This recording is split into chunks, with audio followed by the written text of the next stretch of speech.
Nandito po tayo ngayon sa Cainta. Ito po ang Mendoza Residence. At ganyan na rin po, kalahati na po ng bahay nila ang nabaha. Kita nyo po, ang dating kalye ngayon ay ilog.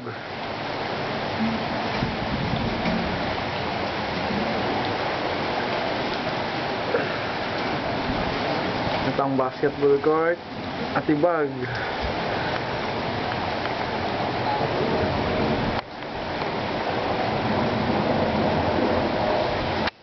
Kawawa naman si Mama Mary.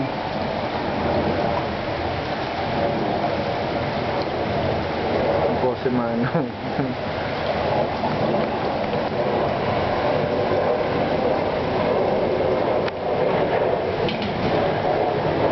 Yan na po ang ngayon tinatawag na Cainta River.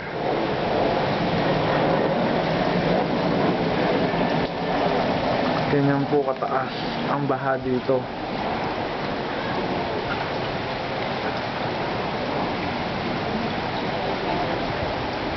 Hindi pa rin po